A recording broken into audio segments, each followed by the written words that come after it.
Today, October 29th, marks the anniversary of a pivotal moment for Scotch whiskey. Back in 2009, the Scotch Whisky Association established strict regulations on what could be officially called Scotch whiskey. This wasn't just about a name, it was about preserving tradition and quality.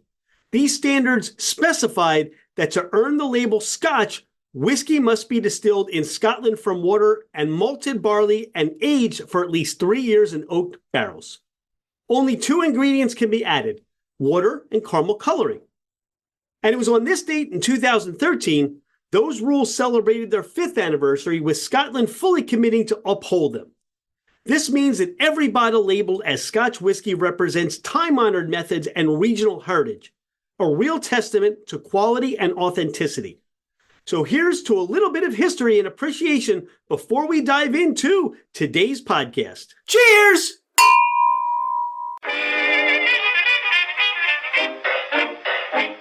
Hello, ladies and gentlemen, craft spirit enthusiasts, and those interested in the intoxicating world of craft distilleries, cideries, meaderies, wineries, and the occasional foray into breweries. It's Rich Shane, and welcome to Fermented Adventure, the podcast, where we bring you the fascinating people that are making the mash, fermenting, distilling, bottling, pouring, and delivering to you some of the finest libations in the world. Before we get started, here are a few housekeeping items. Thank you for bringing the podcast into wherever you are and whatever you're doing. We truly are grateful that you have chosen to listen and make us part of your day. It would mean the world to us if you left a 5-star review. This helps us climb in the rankings, and it makes it easier for others to find us. Don't hesitate to leave us your comments as well. If the podcast didn't meet your expectations, tell us why. We're always striving to improve. You can find us at fermentedadventure.com. We are on Instagram and Facebook as Fermented Adventure. Email us at fermentedadventure@gmail.com. All right, FA Nation, let's meet our guest. He's Neil Narcisse. I'm Rich Shane. This is Fermented Adventure, the podcast. Neil, welcome to the podcast. Thank you, Rich. Thank you for having me on the show. I appreciate you making some time today. We met at the Bowers Chili Festival, the Hot Sauce Festival. We came across Shore Sauce. Shore Sauce, how did all that get started? Shore Sauce started about 5-6 years ago. I came home from work one night. I was eating dinner and I ran out of hot sauce. At that particular bottle that I had, only had 3 ingredients to it. So, I was checking the cabinets to see if we had an extra bottle in there and stuff like that. And then we didn't, unfortunately. So I'm looking at the bottle, 3 ingredients. I'm like, well, we have all of these ingredients at the house, salt, pepper, and vinegar. I was like, and that particular brand, they're just a brand that I see all over the place. So I'm like, they're making this many bottles with only 3 ingredients, it can't be that hard to make hot sauce. So I started looking up, what are the common ingredients to make a hot sauce, the most important ones at least. They were saying all you really need is salt, pepper, and vinegar. I'm like, all right, well, we grow peppers in the back. My mom does a ton of cooking in the house, so we have vinegar, we have salt. And then a little bit more on my searches, my Google searches, they were saying that you could pretty much add anything else to the sauce to change the flavor profile, to change the aroma, the texture, all of that stuff. So I was just like, oh, that's interesting, So I'm like, let me try to recreate something that I like. I used to go to Buffalo Wild Wings a lot, and Mango Habanero was always like one of the sauces that I would get. We eat a lot of fruit at the house, so we just happened to have mangoes around that day. So I started putting some ingredients together, and I made the mango sauce. Once I made that, I let my next door neighbors try it. I let my friends, some close friends, try it. I had Friendsgiving at my house that year, so I made a bigger batch so that everyone at the table could try it out. And I was getting pretty consistent good nods about the mango flavor. So at that point, I wasn't really thinking about turning it into a business. I was just trying to create a hot sauce just to, stop myself from running out of hot sauce, solve that issue. Uh, so once I made the mango, I was like, well, let me see if I could do something else. So I started looking up about pineapples. We have pineapples in the house too.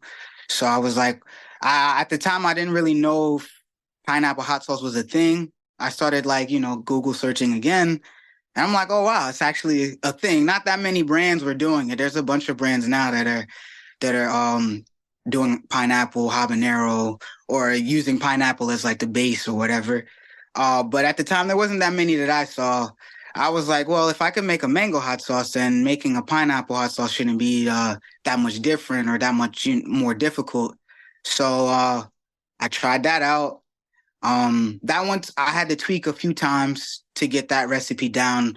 When the first few times that I made it, first couple of times that I made it, I was getting like mixed reviews. Some people liked this, some people weren't that crazy over it. So I tweaked it until I had like a recipe that was getting consistent yeses, just like the mango did. And then after that, I was like, well, maybe I can actually do something, legit with this if I can just make, two flavors and people that I know like them and stuff.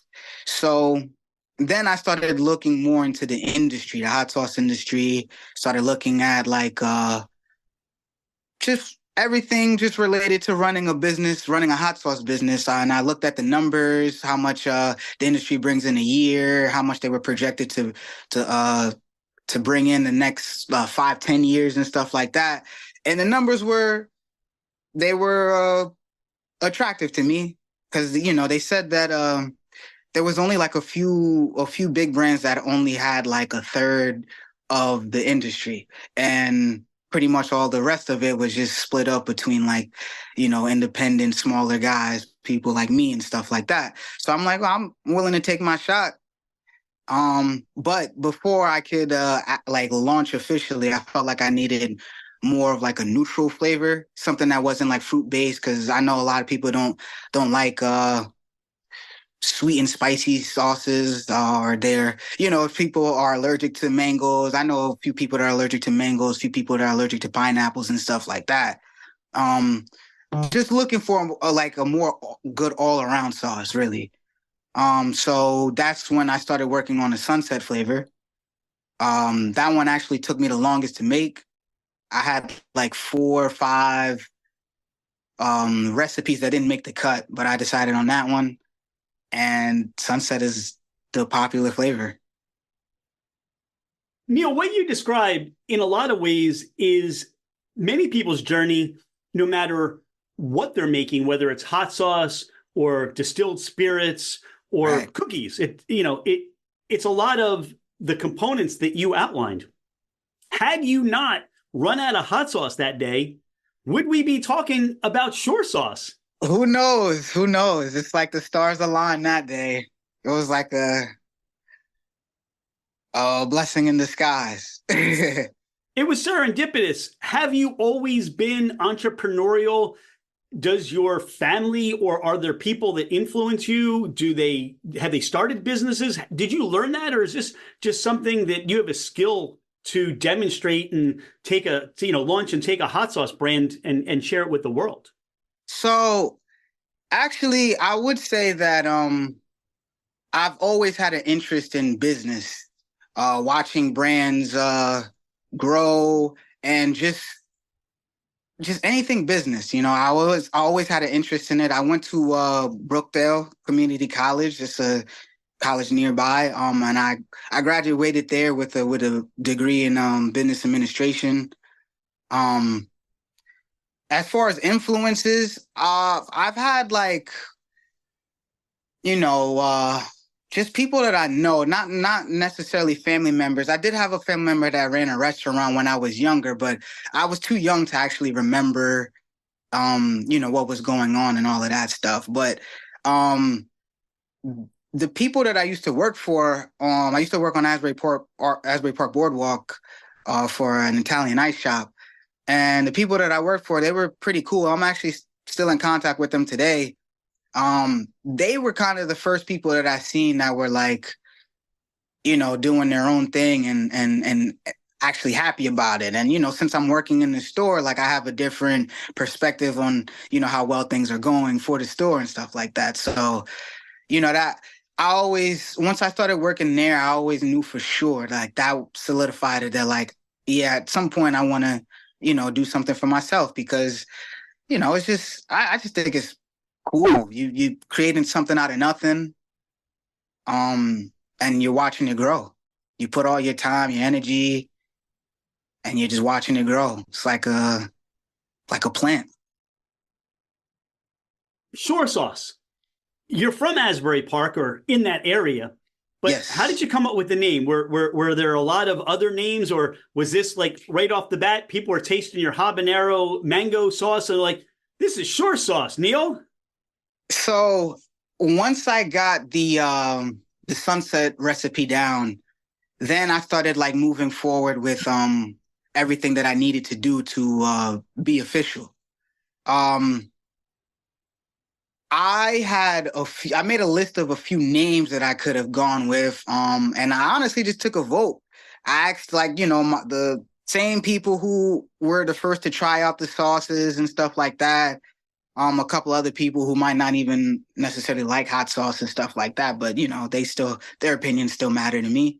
Um, had a few names and short sauces resonated the most with everyone. I mean, granted, because everyone that I did ask lived on the shore too, but I just felt like it would just have a larger appeal for people, or it would appeal to a larger audience because yeah, we're from the shore over here, but we're not the only shore. You know what I mean? There's a shore on the other side of the country. There's shores in different countries. You know what I mean? So if someone sees it, they see a mango flavor or a pineapple flavor and it's shore sauce. It's like I just felt like it was just kind of like a no-brainer at that point. Your mom was the one that stocked some things, as I understand, in the cabinets so you can make the mango and the pineapple. Is she your Yeah. biggest fan? Is she your biggest critic?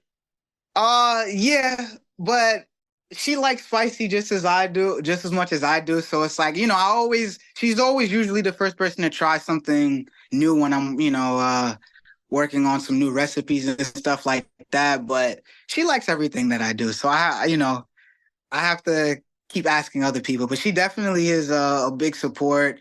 Like I said, she loves what's going on with the sauce and stuff. And, she was always there to just lend me her ear, give me some motherly advice that somehow applies to the business. In taking us through your journey, you talk about, all right, now I'm going legit, right? Although Yeah, it's not like you're bootlegging hot sauce, so you have to run away from the revenue or the federal agents or anything. But getting all the licenses, the naming stuff for your business, right. figuring out the bottles, the labels. What has the feedback been as your hot sauce, as shore sauce, is starting to make it on tables and on shelves? What has some of that feedback been that you're like, yep, I'm on to something. I'm glad we didn't have hot sauce in the house that day. And this is something where I can see this grow and have a plan for my future. Well, I feel like um,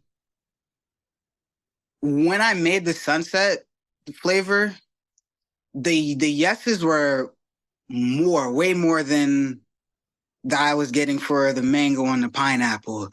So I was very happy about that. I was like, well, then that's gonna be the one that's gonna, kind of lead the way. But then once I actually became official, I met all the requirements to operate legally and all of that stuff. I'm at farmers markets and stuff. Now I'm being introduced to people who don't know me at all. So there's no bias. Most people honestly won't buy something if they don't like it.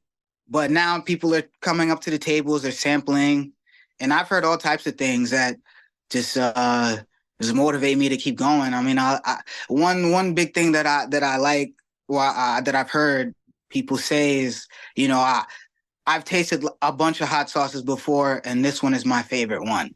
And it's like that means a lot because, like, I started off just every recipe that I make, it starts off in the home kitchen.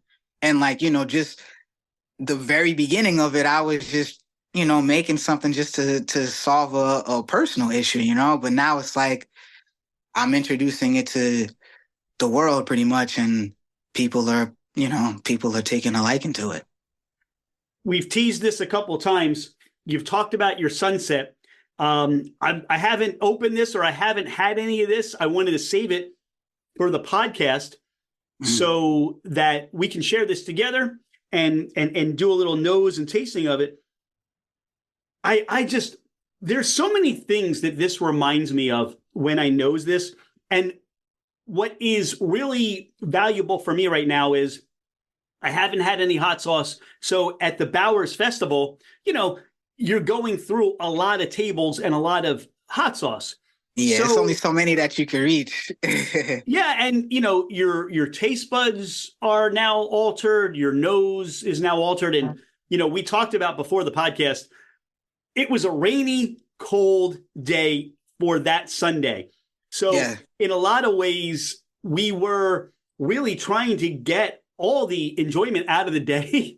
But it was hard because it was just, underneath the tents and, the water's drilling on you, drizzling on your head. You were all bundled up when we found you. But the first thing that this takes me to, I love the way smells take me someplace. And I can start to see something. And this hot sauce, my grandfather and grandmother used to own a luncheonette. And, it was one of those old luncheonettes that, are open and, you can see the grill. And, my grandfather was a fairly large, he was 6'2".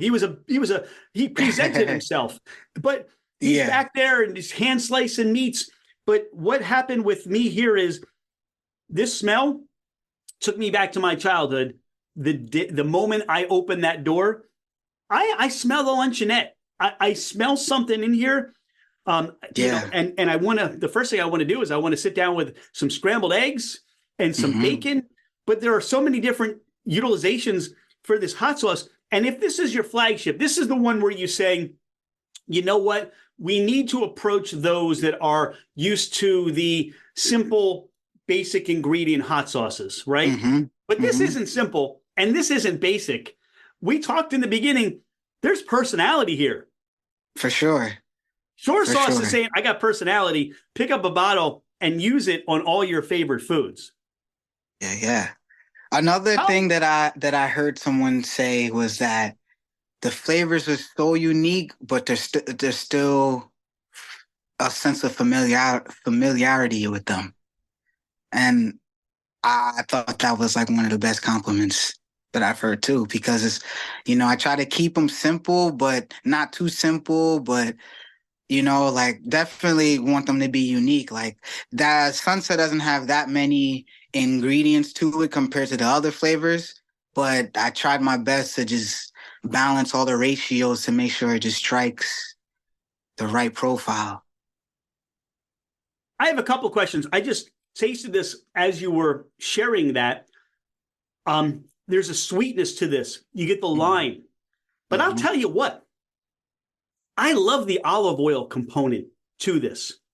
I love what this does to the texture of the hot sauce, how it coats your tongue and allows some of those flavors just to relax. And it also, I think, it's not hot. On a scale, I'm able to talk to you after tasting this. But I got this wonderful warm hug of a tingle on my palate, on my mouth. Yeah. And, the idea of these flavors, you've got onion in here. We talked about the lime. You have sea salt, garlic. They all, the white vinegar to me is just adds a little bit of that, I'm going to say acid in a way with the lime. Yeah. It's such a wonderful balanced blend of flavors. And I can see where this is one of those that, people can say, you know what, this may be my everyday hot sauce, or people that want to put something different on the shelves on their restaurants. This is a good one to take, you want to, obviously there are those larger brands, but maybe you set yourself a little bit apart by having a small craft hot sauce that differentiates you from everybody else. It reminds you of home cooking, pretty much, like, and that's how I approach all of the recipes when I'm making them at home. I mean, I try to make them the same way how my mom or my aunts or my grandma would make anything in the house. Especially when it comes down to like the clean ingredients. Like I don't have any artificial anything in it, no dyes, no thickeners, no preservatives, and I like to use fresh ingredients because I just feel like the flavor you just can't beat fresh flavor. But yeah, like that's how my mom would make anything at home. So I just, watching her out all these years, watching my aunts all these years, I just kind of naturally just approach the sauce recipes in a similar way that they would. They don't really make hot sauce, but they make sauces that are spicy, if that makes sense. No, it makes perfect sense. Look, I'm tasting this. I'm thinking, I want to get some shrimp cocktail. I want to add this to my cream of tomato soup, my minestrone soup. Obviously, this is going to go great with chicken and pork and different kinds of fishes. Are there other times or other things that you've tried this with that you can share and say, this is a great hot sauce with that? Oh yeah, for sure. Like I mean, at the markets, a lot of people ask me, well, how can I use this sauce? And I tell them it could be used as a marinade. It could be used as a cooking sauce. If you're into like spicy cocktails, Bloody Marys, or maybe like a michelada, maybe, a tablespoon of that to get you right. I like to throw it in like dips. I might mix it with some sour cream, or if I have like some mozzarella sticks, I'll throw it in the marinara sauce. Kind of just blends right in. Just they're multi-purpose sauce. It's a multi-purpose sauce for sure. All right, you've got some wonderful merch. Sauce University you're wearing today. Yeah. But if you don't put something on a shirt that says a tablespoon of that will get you right, or a tablespoon of this will get you right, I love that. That is awesome. Yeah. And also too, like if I have like a sandwich or something, or if I'm making a sandwich, a burger or something, I'll get some mayo, mix that up with the sunset, and now I'll spread that on the buns, on the bread, and it's a sandwich bread now, a spicy sandwich bread. Pardon the interruption. Thank you so much for listening to Fermented Adventure, the podcast. Could you do us a favor? Hit that follow button. It makes it easier for others to find us, and it helps us climb in the rankings. Take a screenshot of the podcast, post it, tag us, and let everyone know that you listen to the Fermented Adventure podcast. Now, back to our podcast. You're in Asbury Park. I know you talked about that, you've had peppers growing at your house and your garden. I'm sure now you need more peppers. Where are you going to source these fresh, these natural, these simple ingredients? Where are you sourcing them from now? Are you having a local farmer in the area, or have you now had to branch out? So I work with a local supplier who sources most of the ingredients from Jersey farms. We are the garden state, so we grow a lot of stuff. Obviously, the mangoes and the pineapples don't come from here, but mostly everything else, the onions, the bell peppers, the spicy peppers, the Fresno peppers come from California sometimes. But other than that, everything else is usually sourced from Jersey farms. Even for the mango flavor, I have honey in that one. I source the honey from a local farm. I know a lot of people like to hear that when we're at the markets and stuff like that, just because, it's better to just know where the honey is coming from. It's not going to be any crappy honey or whatever. You know what I mean? So I do. And I wonder now, Neil, that as you grow, as you've solidified your place in the craft hot sauce world, those conversations that you're having with these farmers and these producers, where they can expect now that, all right, Neil's going to order, I'm going to keep growing this because Neil's going to order this amount of product from me. You've almost help to stabilize some of their business in a way. Are those some conversations you're having with the farmers? It's funny that you say that. Yeah, because whenever I go into the when it's time to make more sauce and I gotta order ingredients and stuff, it's like they always kind of, whenever they see me come through the door, it's just like, oh, okay, so what do we got to get you now? But it's such a warming and inviting space because when I was first starting out, I was calling tons of people just trying to compare prices and trying to figure out what I could get from this person, from that person, that or that. But it's nice to find someone that I've been working with for a few years now. The ingredients are always consistent and quality. I never have to worry about, getting something bad. If they receive something bad, they immediately send it back. You know what I mean? And they're always in communication with me, making sure that the deliveries are getting made on time and all of that stuff. So it's definitely some relationships that have been growing for a few years now, developing for a few years now.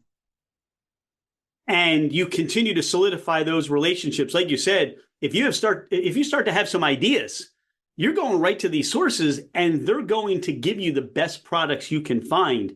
You talked about the mango, you talked about the pineapple. We've tried the sunset. We have the lime lagoon here, which we're going to try in a second. Are there any other flavors that people can be aware of that they can know that when they go online or where they're looking to find them, that there are those flavors available?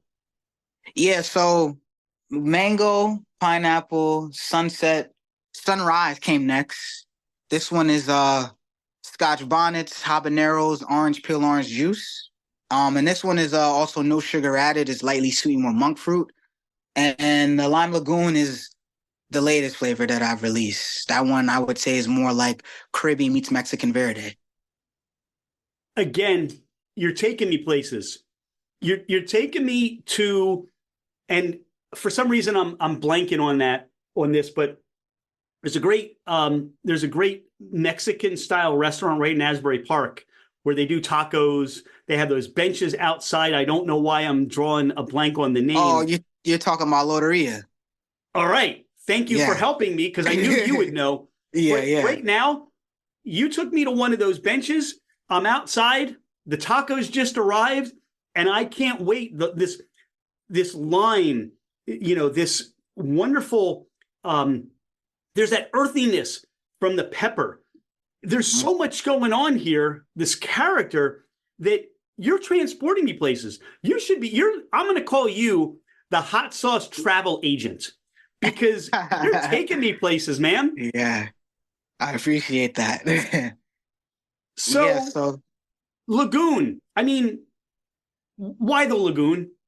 So, I mean, I feel like naming the sauces is like one of the most fun parts of the process. I kept it pretty simple with the mango and pineapple, but when I made the sunset, I honestly didn't know what to call it. I sent a picture to one of my friends, and she said, "Oh, I like the color. It's orange like a sunset." And I was like, "There you go." But I'm like, that works perfectly with shore sauce. So once I had the sunset, I'm like, all right, maybe like I'll start, naming. I'll try to, keep the brand cohesive with, giving names that have to do with the shore and stuff like that, or anything that's related to the ocean and stuff like that. So I called it Lime Lagoon because this particular sauce has the most lime juice compared to the other ones. But I called it Lagoon because the lagoon is pretty much layered. It's I would say it's like a lake within inside of an ocean, something like that. Don't quote me exactly on that, but it's basically, to keep it simple, it would be like a lake inside of an ocean. So I'm like, well, this profile is pretty layered.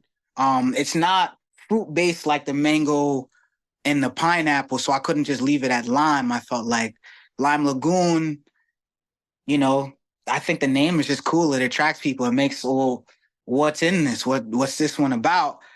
And I mean, the ingredients are pretty simple in it, like the other ones. But I tried to keep it unique by, instead of using olive oil, this time I used avocado oil because I figured the avocado oil would complement the flavors a little bit more with the ingredients that are in here.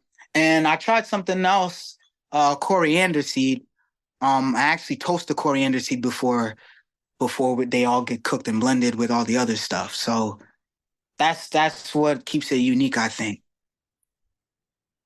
What I love about this hot sauce for me and the experience that I want to have tasting sauces. Yeah, most people are not going to pour hot sauce on a spoon and try to pick out all the flavors. That's just my wacky world. Sharing Mhm. this moment with you now, when you look at the ingredients, you can taste all of the ingredients. You can taste the coriander. You can taste the carrot. You get the avocado essence. You Mhm. get the you get the cilantro in here. You get the tomatillo. Mhm. Mhm. You're That getting leads all you of with the that. lime, and then it leads you into a lagoon of flavors. It really does. And and I think, look, why Dawn and I do this fermented adventures because we get to meet people like you. Creativity, the personality, as we talked about. Every bottle of shore sauce is coming with Neil's personality. It's also coming with your family history that I see. Yep. Yep. You got this huge smile on your face. And, that's probably, surrounded by family that loves you, that brings you up, that builds you up. But you're sharing that legacy, I think, with shore sauce. So this is that, hey, you're interviewing, you're going for that job application. What's the 5-year plan right now for shore sauce? 5-year plan. Still working my way into getting into bigger retailers and stuff like that for sure. That's always the goal. I definitely plan on having more flavors, different types of products, working on getting some seasoning blends and dry rubs out for people who don't like spicy, but people who do like to cook.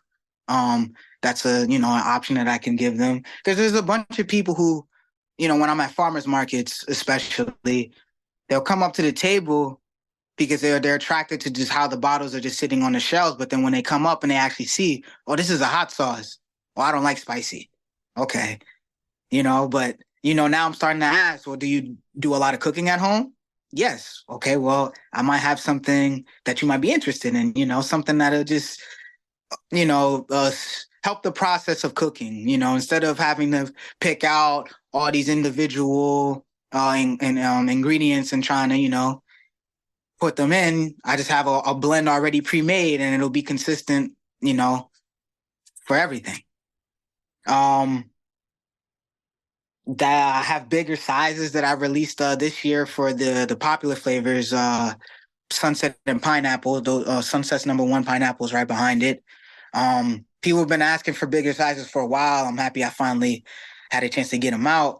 Um, I've been getting requests for other flavors to be in bigger sizes, so that's something that I have to take into consideration too. Um, but yeah, just a deep line of flavors. I honestly think I probably have like my core flavors now. So anything that I make now will just be more of like a limited run, a special edition, if you may. And of course, if any of those flavors, people are demanding, oh, we need that. Maybe I'll incorporate that into the lineup. But as of now, I think 5 is a solid number to work with. And honestly, I need to just get better at selling what I have, you know? So that's part of the game too. I went to school for business, but you don't really know business until you're actually in it. And there's a whole bunch of stuff that just get thrown at you, and you gotta pivot, and you gotta approach things differently, or maybe you might have to take a step back and refine the strategy and stuff like that. So, you know, like I said, I'm trying to get into the bigger retailers, and it's a hard game, but I'm still in it. you're a student, but you're becoming the teacher. And you shared that people can get you and find you at farmers markets. You're starting to put your bottles on shelves in retailers. Where do people find Shore Sauce? So, of course, you can find them online at shoresauce.com. I'm also available on Amazon for people who are Prime members who enjoy shopping on Amazon. Um, just, adding another lane to make it easier for people to get their hands on it. Um, you can catch me at the farmers markets during the season, but seasons are pretty much over. But I do have some festivals coming up. And you can catch me at some local stores in Monmouth and Ocean County in New Jersey. Cookman Creamery in Asbury Park, Pulp, that's a juice bar in Asbury as well. I'm in Dutch Hill Farm in Spring Lake. Just a few just off the top. The Delicious Orchards. You're also going to be at the Nevermore Hot Sauce Festival on November 16th. Yes. And that's going to be a great time. I was excited to see you're going to be there. So now we can come down, see you, taste with you a little bit, and get some more hot sauce from you. But Nevermore Hot Sauce Festival, November 16th, nevermorehot.com. That's a great festival. It's the first time they're doing it. You excited for that one? Yeah, I'm definitely excited. The people that are hosting it, the people that are hosting it with the brewery, Black Eyed Susan, they told me about the event at the Bowers Festival. So once he said that, I'm like, yeah, I'm down. I'm trying to cover as much ground as I can. I've traveled. The farthest I've traveled so far was Ohio. That was for Fiery Food Fest, I believe, last year. But I've been to Maryland a couple of times. I haven't been to Baltimore for an event, so I'm definitely excited about that, reaching a new audience and stuff. And you know what? What's actually kind of interesting, I feel like even when I went to Ohio, when I go to these festivals, there's always somebody who bought the sauce before. You know what I mean? So it's like, it's just cool to see that, like, I've been doing it for this long and people are still, they'll come by, pick up a bottle if they need, if they still have some, they'll come to the table and tell me, express how much they like it, what they like to eat it with, how they're using it and all that other stuff. And it's just great. Great feeling. Neil, you just reminded me of something that Lisa Roper Wicker, who's a distiller, talked about. And she pointed out that it's not your first bottle you sell. It's not your second bottle you sell. It's the third bottle you sell. The first bottle, people are just trying to get to know you, right? Yeah. The second bottle might be a gift for somebody because they really want to share. And that third bottle is you're restocking their supply. Yeah. The beauty of seeing you is saying, Neil, I'm out of Sunset, man. I need more Sunset. I'm restocking. Yeah. And that's when you see somebody that says, I've had your hot sauce before and they want more, that's a hug because that's what we do. The Bowers, we love seeing our favorites because now we restock. And yeah, we could go and shop online at the store, but for us, we love that personal interaction. And we know your story. I want to see Neil. Yeah. And I want to have a, hey, how you been? What have you been doing? What's your new sauce? What's going on? All that stuff, because it just makes for, when I open that bottle, there's that connection to how hard you're working and what you're doing. Neil, is there anything we haven't talked about on the podcast today? Anything you want listeners to know more about you or Shore Sauce? I would say that, I'm actually an artist, but I was an artist before I got into the hot sauce. I was a music producer, but I was always a fan of art too. So I guess this is a way of putting both of those passions together. I would say the sauce is just another extension of my creativity, but, I'm also putting the passion of being in business with it. Trying to just reach as many people as I can. So I feel like that plays a part in how the sauces look. Trying, like when I was making the labels or designing the labels the first time around, I wanted I wanted nice labels, something that would pop, something that didn't look too boring or anything like that. So I figured since the sauces are nice and vibrant, I could get something like an contrasting label just to make the sauce pop even more. Um, Originally, the way that they look now, that wasn't my idea. Where the name is sunset, sunrise, mango, where the name is, I wanted that to be more transparent so that the color of the ocean was actually the color of the sauce. But when I was starting out, that was going to be way too expensive. So I did it like this, and I actually think this one is better. So I'm happy with this. I'll tell you what, the way you described it and the way you shared that, to me, those talents that you have are spot on. The way you complement with the colors and the vibrance of the sauce and the colors and the vibrance of your label is, it's product placement, it's branding. If Mm-hmm. you're walking down the shelf, the aisle, and you see shore sauce on the shelf, oh yeah, that's shore sauce. Yeah, yeah. That's what that looks like. And I'll tell you, the complement of colors, it's just your mind, man. I can certainly see 5 years from now, somebody's going to say, I ran out of shore sauce, and you might be the inspiration for them to go out and maybe like, I want to make a sauce like shore sauce. Who knows? Yeah. I mean, that's what Yeah. happens. Yeah. That's just how life goes. You see things, you get introduced to things, you get inspired, and then if you feel moved enough, you pull the trigger on it, whatever it is. So yeah. This is definitely not the only thing that I want to do. I just want to be involved in as many things, many different things as I can. Um, I think honestly, the next thing though that I'll probably work towards is opening up a storefront.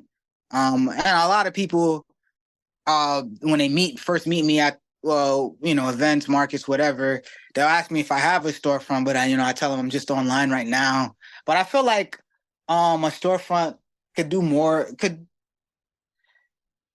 good than harm. There's some people who express that, oh, you probably don't need it anyway because it's just more overhead and stuff like that. But I feel like it'll always give people a place to go because market season isn't all year round.